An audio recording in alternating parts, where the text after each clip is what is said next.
Salut à tous. Bon, alors, on reprend la... où on est arrivé. Donc, j'ai commencé la cabine du dessus. Hein, donc, comme tu peux voir, hop, ça va reculer. Voilà, ça c'est ce que je disais. J'ai donc décidé de laisser le rebord blanc ici, par contre de faire les autres en gris. Hein. Donc c'était un peu... il y avait un peu du... Bah voilà, de la bande de masquage dans tous les sens, hein, comme pour la suite. Mais voilà, on fait ça correctement et puis ça évite d'avoir des mauvaises surprises. À savoir que là, du coup, j'ai commencé quand même à faire le weathering. Hein. Au début, je pensais pas le faire. Attends, je vais augmenter un peu la luminosité. Hop, voilà. Je voulais pas le faire au début, mais tu vois, bon, finalement, c'est vrai que je pense toujours à comment je vais souffrir après. Donc voilà, j'ai même mis les décalcos. Hein. J'ai pas fait le weathering de la partie arrière, évidemment, parce que ça on fera quand tout sera assemblé. Par contre, j'ai déjà mis la décalco. Voilà. Donc, toujours prendre prudemment la pièce, hein, elle n'est pas encore protégée. Là maintenant on va s'attaquer à la suite. Donc j'ai pas montré trop comment je faisais pour enfin voilà, pour avec la bande de masquage, mais il n'y a pas grand chose à savoir si ce n'est que voilà, il faut être un peu un peu précautionneux. Alors petite particularité, je trouve que les Citadel Airbrush sont trop épaisses en fait. Donc faut pas hésiter à les diluer. Ce que je te conseille comme mélange, je l'ai appris sur une chaîne de quelqu'un qui utilise beaucoup l'aéro. C'est moitié liquide lave vitre. Hein, donc tu vois le produit bleu, je te le montre, ce que tu utilises aussi pour nettoyer l'aéro. Et puis moitié eau distillée. Voilà. Là, tu as ton diluant et puis tu le mélanges un peu progressivement à la peinture pour la rendre un peu plus fluide. Comme on dit, normalement, la consistance que ça devrait avoir, c'est la consistance un peu du lait. Hein. Donc, ici, je vais m'attaquer au blanc, de nouveau, mais juste pour une toute petite surface ici. Puis après, je remettrai de la bande de masquage et parti pour le gris. Donc je vais probablement m'arrêter là, hein, parce que là c'est encore la partie extérieure, on la fera après. Et je vais faire du coup les parties intérieures. C'est un peu compliqué de se dire, bon, qu'est-ce que je laisse en blanc, qu'est-ce que je laisse en gris. Donc j'ai décidé de faire ces parties-là en gris, parce qu'en fait il n'y a pas de coupure. Donc soit je devais accepter de mettre du blanc à l'extérieur, mais là ça rend le char quand même un peu plus visible, ce qui est pas logique pour de la garde impériale. Soit, enfin ça peut l'être, hein, mais pas en tout cas sur les tons que j'ai pris. Soit, c'était de faire du coup cette partie-là, déborder le gris à l'intérieur. Ok. Ça m'ennuie juste pour cette partie-là que je trouvais, voilà, le petit carré. Là, je trouvais ça pas mal de travailler avec le blanc. Je pense qu'on verra moins les détails avec le gris, mais voilà, c'est comme ça. Donc, on y va.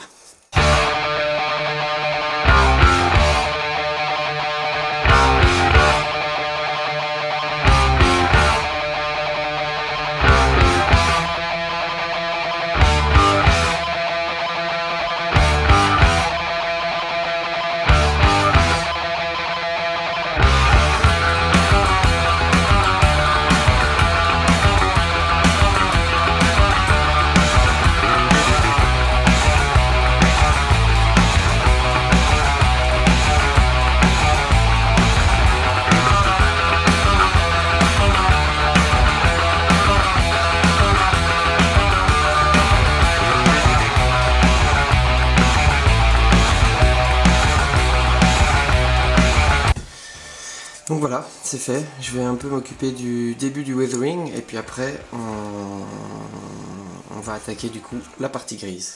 Donc voilà, j'ai continué, hein, comme on dit, le weathering. Donc tu vois, au début il y a une partie, donc il faut toujours essayer de voir un peu où on va mettre les choses en côte à côte. Et du coup, ben là, je me suis rendu compte et décidé de faire toutes les petites parties que vous voyez qui sont déjà un peu en Corvus Black, de les faire grises. Hein. Ok. Donc, la peinture intérieure va s'arrêter là. et puis la peinture extérieure va commencer là, parce qu'ici évidemment on sera en gris. À savoir que j'ai commencé à me dire, bon, moi je vais faire ça au pinceau. Puis j'ai commencé à le faire et je me suis rendu compte en fait que ça allait finalement, la complexité de peindre tout au pinceau et l'effet qui sera du coup moins beau au niveau des éclaircissements m'a poussé du coup à prendre mon temps et à perdre un peu, on va dire une vingtaine de minutes à faire une belle protection en laissant passer toutes les arêtes. Voilà, je me suis rendu compte que finalement c'est là que je gagnerais du temps. J'ai de la chance, donc vous voyez, la plus petite bande de masquage, c'est pile l'épaisseur entre deux arêtes. C'est pile, d'accord. Alors, petit détail amusant, on va voir du coup qu'il y a un ou deux endroits où l'espace est un tout petit peu plus court, un tout petit peu plus long. Mais bon, ça se voit pas du tout, hein. C'est en mettant les bandes qu'on s'en rend compte. Donc petite coupure pas de batterie, de carte mémoire, c'est pas grave. Donc je disais, j'ai un peu fait le con, c'est-à-dire qu'ici j'ai d'abord mis mes bandes transverses, puis ma grosse latérale, d'accord. Du coup, quand je vais tout enlever, je vais enlever la latérale d'un coup, puis je vais devoir enlever chaque petite bande de masquage individuellement. Donc sur la deuxième partie, celle où je vais montrer comment je procède, je vais faire l'inverse, hein. Donc ça me permettra après de tout enlever d'un coup. Toujours essayer de réfléchir avant. Bon, parfois on le fait pas bien, mais c'est jamais de dramatique, hein. Mais voilà. Donc comment on procède, c'est un peu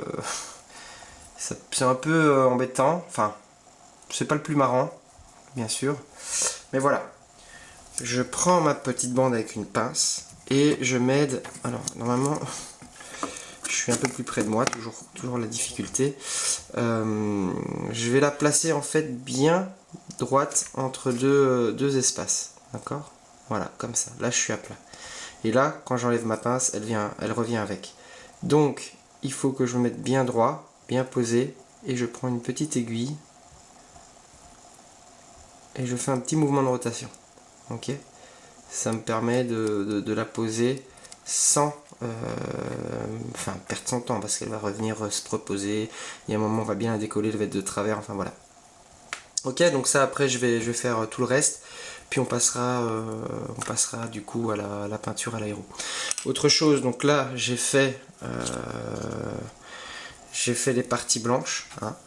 J'ai déjà fait le piquetage en Scorched Brown, parce que Rhinox Hide, parce que évidemment après quand j'aurai peint cette partie là grise, vous voyez j'ai dépassé, je vais mettre du brun sur du gris et puis je vais mettre après du gris sur du brun, donc je l'ai déjà fait et puis je l'ai recouverte et là je vais m'attaquer à la partie du coup encore une fois gris foncé, en sachant que du coup là encore une fois j'ai pas spécialement réfléchi parfaitement, hein.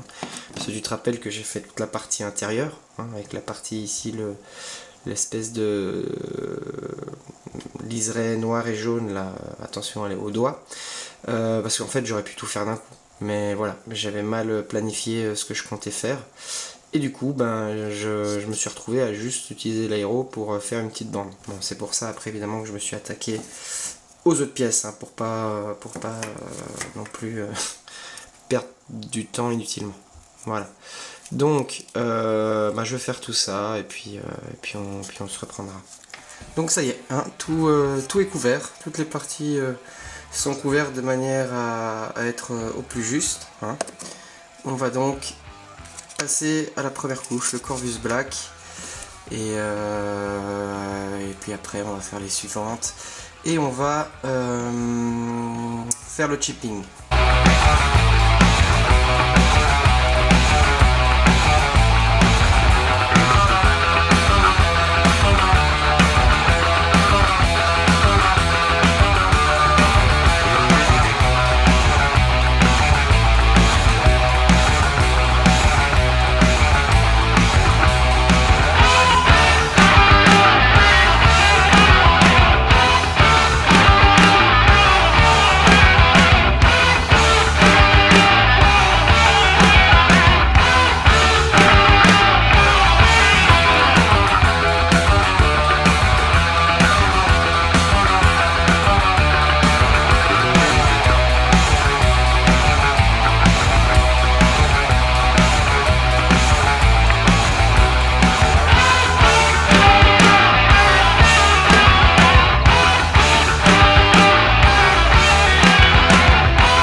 comme prévu, donc allez, j'en prends au hasard, la peinture hein, de base, les éclaircissements, le chipping. La seule chose qu'on n'a pas fait, c'est vraiment le vrai weathering, donc mettre de la crasse. Et on va voir ce que ça donne. Donc, hop, hop, hop.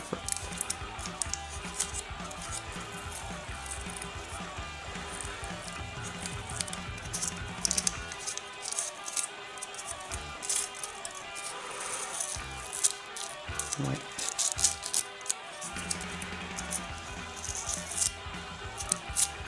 Bah, ça m'a pas l'air mal, hein.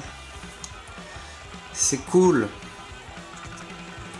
Là, c'est vraiment... Alors, tu vois, c'est super chiant de mettre les autocollants, là, tout caché. Enfin, franchement, c'est l'enfer. Hein. Mais alors, après, quand t'enlèves tout, c'est enivrant. T'as peint sans savoir un peu. Enfin, sans voir l'évolution de ta figue. C'est vrai, hein. Et puis après, t'enlèves tout et tu découvres... comment c'est fait. Enfin, tu découvres en tout cas l'effet global, quoi. Donc voilà, ouais, c'est top. Hein. C'est top, c'est top. Donc ça a bien marché. On va voir maintenant, là où je suis un peu plus curieux, c'est les côtés du char. Donc je vais pas te sortir, voilà, je vais te prendre celui-là hein, parce que l'autre, je vais penser à un bon moment à tout enlever. Mais on va voir ce que ça donne. Mais ça a pas l'air mal du tout. Hein. Donc bien sûr, tu fais ça avec de la bande de masquage faite pour. Hein, parce que le but c'est d'avoir quelque chose qui tient tranquillement. Hein, qui colle, tu vois. Mais qui va pas commencer à t'arracher toute la peinture que tu as mis avant. Donc tu vois, j'ai un peu fait le con là, ouais. Mais ça va, tout va se décoller. C'était pas plus... Non, c'était pas... c'est passé... Je l'avais dit que je voulais essayer de la retirer d'un coup vers le haut. Mais c'est pas grave. Allez hop, voilà, c'est pas mal. Donc là, finalement, ouais, putain, je me suis pas pris la tête. Un petit peu sur les bandes, mais c'est tout, quoi. Et là, c'est impeccable. C'est vraiment impeccable. Donc j'ai bien fait. Hein. J'ai bien fait. Voilà. Donc voilà. J'ai donc entièrement sali le panneau latéral du compartiment de transport.